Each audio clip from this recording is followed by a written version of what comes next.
Hello Nintendo Wii here, welcome back to Let's Play Retro Games. In today's episode I'm going to be taking a look at some of my most anticipated games of all time. So the first game we're looking at here is Animal Crossing for the GameCube. I remember seeing screenshots from the Japanese N64 release of Animal Crossing when that came out actually. I remember reading about it in all the N64 magazines at the time. Back then it was called Animal Forest and the GameCube one was known as Animal Forest Plus. And I just remember thinking it looked like a really interesting, very different kind of game. I actually first got to play the game at an event called GameStars Live. I'll see if I can find some footage online and show you. I don't have any from myself, but I remember Nintendo had a really cool setup there. It was all set up like a beach. There was a giant helter-skelter in the background. There was a little beach hut where you could sit down and play Animal Crossing. You could also win more Animal Crossing keyrings on these Animal Crossing fishing stalls, where you could play Animal Crossing for the GameCube or fish for ducks with this actual fishing pole. It was probably the best event that I've ever been to, but it was a long time ago, so maybe I'm just remembering it through rose-tinted glasses, but I remember really loving the time we spent there on Animal Crossing. Absolutely loved the game, and unfortunately after that there was a long wait for it to come out in the UK. It came out in America and Japan about a year before the UK release, as far as I know. I think it's something to do with the fact that they took out the e-reader support in the game, but even so it was definitely worth the wait. One of my favourite games on the GameCube, and of course it's gone on to build such an amazing franchise, and I can't wait for the Switch one to come out next year. The second game I have here is Starfox Adventures. Growing up, I was a huge fan of Rare. They were one of my favourite companies of all time. Starfox Adventures was actually announced many years before its release, under its name Dinosaur Planet for the N64. Back then, it was more or less a completely different game, but I do remember reading about it in all the Nintendo magazines at the time, and it was the next big game from Rare, so I was super excited. Unfortunately, the game came out about 4 years after the initial announcement, so it was a very painful wait for this game. And before it came out, I actually got this little disc here, and I actually had Windows 95 at the time. That's just how long ago this was. But on here, there's some screenshots of like a beta version of Starfox Adventures, and I was just obsessed with them screenshots. I was analysing every little detail in them. I remember we even had dial-up internet at the time, and I would try and stream a trailer for the game just so I could get a bit more information from it. Of course, when the game finally came out in 2002, I think here in the UK, I was amazed by it. I know a lot of people don't like it because they think it's just a basic Zelda clone, but for me, it was worth the wait, and it was a very long wait. And I think I was at the perfect age to really enjoy the game. The third game here, and if you'd noticed by my t-shirt, one that I was very excited for, this is The Legend of Zelda Twilight Princess. Just like Starfox Adventures, it was actually first shown off several years before it finally came out. I remember back at E3 2004, watching it on a very slow internet at the time, the initial trailer for the game, it looked absolutely amazing. And if you haven't seen it already, definitely go and check out the reaction video for the trailer that was shown at E3, because that is just insane and nothing has ever lived up to it since.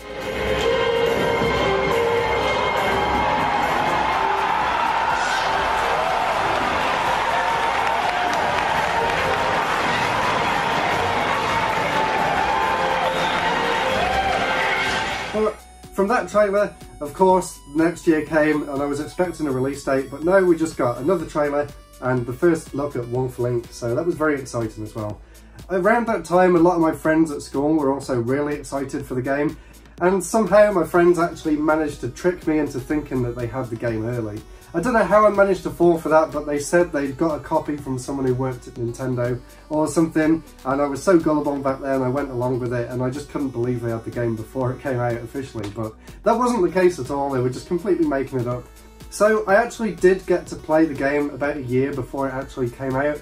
I can't remember the name of the show, but it was sort of in a field and they had an entire castle all sort of laid out, and you'd go through the gate of the castle and in there were loads of little GameCubes hooked up to TV screens and stuff. Very interesting. I can't remember what the actual event was called. I haven't got any footage because it was in about 2005 I think, and that was before the Wii version was even announced. So when the game finally came out, of course I absolutely loved it. I was kind of disappointed that a lot of the stuff they showed off in the original trailers didn't actually happen in the game itself. which was kind of a letdown for me, but overall, still one of my favourite Zelda games. And a game that I'll always remember. The build-up to it was just like nothing else that had come before it. I remember in my little school planner that I had, I'd always count down the days at the top, and it was like 200 days to go until Zelda's officially released. And then it turned out they delayed it because of the Wii, so I had to add like another year on top of that. So it was a very painful wait, but I'm very glad that it turned out the way it did. The next one we have here, and another game that was on the Wii. This one, again, was a long time coming, all the way since E3 2001, or 2000 actually, where they showed off 100 Marios. It was a tech demo that they showed lots of Marios running around this spherical sort of board, and eventually some of the ideas turned into Mario Galaxy. I remember being completely blown away the first time I saw the trailer at the announcement for the Wii. That was the most exciting E3 out of all of them for me anyway, which is a topic for another time. But seeing Mario Galaxy and hearing the amazing orchestral music was just mind-blowing at the time. I really didn't know how they could improve from Mario Sunshine because I absolutely loved that game, but this game, they blew it clean out of the water. Absolute classic and one of the best games Nintendo has ever made. And that brings me on to my final game, another game for the Wii. As you can tell, I'm a bit of a fan of the Wii, hence my username. The last game here, of course, I'm sure a lot of people will agree with me on this, Super Smash Bros. Brawl. Maybe not the longest wait, but definitely the coolest. They actually had a website set up, and every single week they would add a new feature onto the site to tell you about what was coming up in the new game. And it was so exciting checking that every week, spreading loads of rumours with my friends at school, talking between each other, seeing which characters we thought would appear in the game. It was just a really exciting time in general, and the game absolutely lived up to the hype. Unfortunately, there is a bit of a sad story about that as well. When I got the game, I was there day one, I was queuing up outside game, I was scratching at the glass trying to get in. I knew everyone who worked there and they knew how excited I was. So I got the game, I rushed home to play it, and because unfortunately I had one of the launch day Wii consoles, it couldn't actually play the game because it's a dual layer DVD. So I was really upset, and I actually had to send my console off to Nintendo to get it fixed, and I didn't actually get to play the game properly until 2 weeks after it came out. And I was completely gutted because all my friends were playing it, they'd unlocked all the characters, and there I was still with my GameCube because my Wii was off with Nintendo being fixed. So a bit of a sad story about Brawl, but amazing game. Still my favourite in the series to this day. Let's see if Smash Bros Ultimate beats it when it comes out on the Switch later this year. So I'm going to leave it at just 5. I did ask here and on Twitter what some of your most anticipated games were, and I've got some great responses, so let's have a look at some of them. So the Beard Gaming said that GTA San Andreas was one of his most anticipated games. After loving Vice City, he remembers reading through the PlayStation magazine at the time and all the speculation about what the new game might be like. I don't really get to see the Sony side of things that often, so thanks a lot for sharing that. Also on here, I have an amazing story here by eHero Lou, one of my friends on Twitter. He says Brawl as well, like me. The Smash Dojo was the perfect way to announce things, but he actually has a really cool story to go along with that as well. He says here that his parents used to take him to a local market and he spotted Super Smash Bros. Brawl in the distance. It was actually before the game officially came out. It was an imported American version.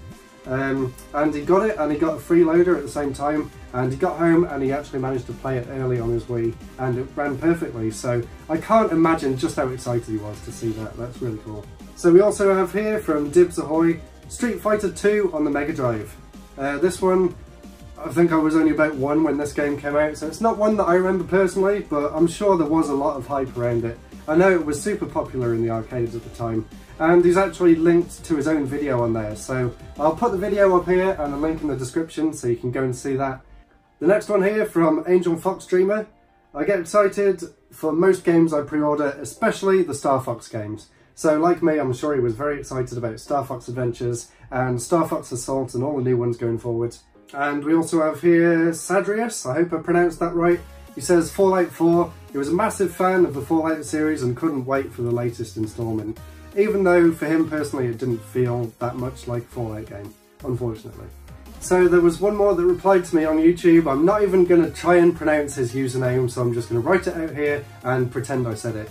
So he says, So he says Elder Scrolls Oblivion, and there was actually a Facebook event set up for the release of the game that said I will not shave until the game comes out. So I really hope the game came out when it actually was supposed to, else I'm sure there was a lot of people around that time with really long beards. So really hope you enjoyed this video. This was just some of my gaming memories. I've got a lot more ideas planned for this new series going forward. Let me know what games you were most anticipating and what games you're looking forward to in the future. So as always, thank you very much for watching. Please comment, subscribe, check out my Patreon, and I'll see you in the next episode. Goodbye.